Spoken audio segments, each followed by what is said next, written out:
ఇప్పుడు మనము 86వ శతక పద్యాన్ని తెలుసుకుందాము.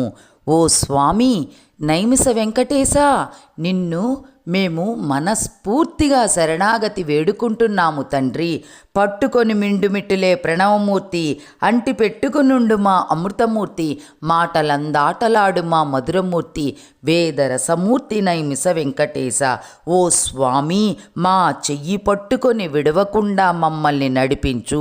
ఒక తల్లి తన బిడ్డని తప్పటడుగులతో ఎలా నడుస్తుంటే గట్టిగా పట్టుకొని నడిపిస్తుందో అలా మా సాంసారిక జీవితంలో మేము నడిచే ప్రతి అడుగు నీవు చెయ్యి పట్టుకొని నడిపించు. ఓ ప్రణవమూర్తి, అంటే ఓంకార ప్రణవ స్వరూపముతో ప్రపంచం మొత్తము నిండి ఉన్న ఓ నారాయణ, మమ్మల్ని నడిపించు. అంటి పెట్టుకునుండు మా అమృతమూర్తి, కలలో కూడా మా చెయ్యి విడవకుండా మమ్మల్ని నడిపించమని మనస్ఫూర్తిగా నీ పాదాలు పట్టుకొని శరణాగతి వేడుకుంటున్నాము. మాటలందాటలాడు మా మధురమూర్తి. ఓ భగవంతుడా, నిన్ను ఎన్ని రకాలుగా ఏ నామాలతో, ఏ పదాలతో, ఏ పద్యాలతో కొలిచినా మాకు తనివి తెరదు. అటువంటి ఎంతో అందమైన, ఎంతో బంగారు కొండవి తండ్రి. అటువంటి ఓ స్వామి, ఓ నైమిస వెంకటేశ, వేదరసమూర్తి నీవే తండ్రి. అటువంటి స్వామివి నీవే. మమ్మల్ని కాపాడి రక్షించి చక్కగా మమ్మల్ని నడిపించు తండ్రి. ఓ నైమిస వెంకటేశ, నీకు మనస్ఫూర్తిగా శరణాగతి వేడుకుంటున్నాము. 87వ శతక పద్యము. యజ్ఞగుండాన కాచిన ఆవు నెయ్యి, ఎండు ద్రాక్ష కర్పూరపు పొడి యాలుకలను, జీడిపప్పు బెల్లముతో చేయు లడ్డు, లంకె ముక్తికి నైమిస వెంకటేశ.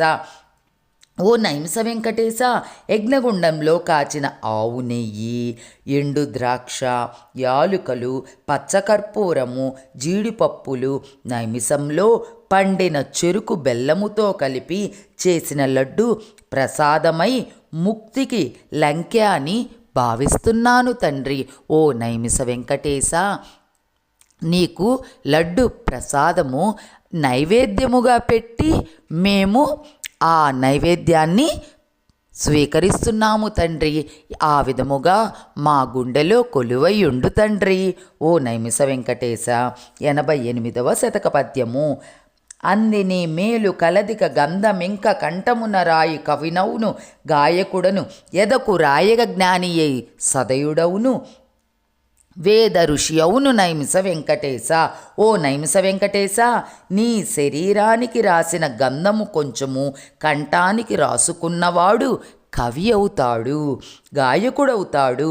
హృదయానికి రాసుకుంటే దయాహృదయుడవుతాడు, వేద ఋషి అవుతాడు అని నీ మహిమగలిగిన గంధాన్ని మేము ధరించి మేము పునీతులవుతున్నాము తండ్రి.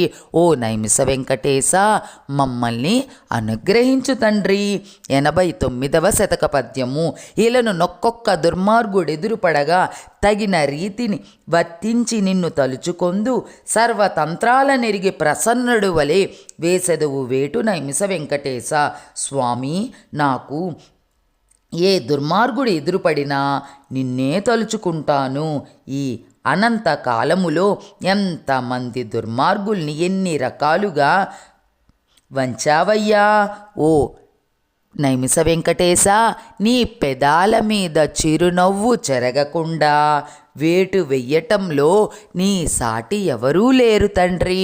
ఓ నైమిస వెంకటేశ, నిన్ను నమ్ముకున్న బిడ్డల్ని నడిపించి మమ్మల్ని ఎటువంటి కష్టములు ఎదురైనా, మమ్మల్ని ఎవరైనా ఏదైనా దుర్భాషలతో నిందించినా వారికి తెలిసి వచ్చేటట్టు చేసి నీ విలువ తెలియచేసి మమ్మల్ని కాపాడుతూ వారికి కూడా మంచి మార్గంలో నడిపిస్తున్నావు తండ్రి.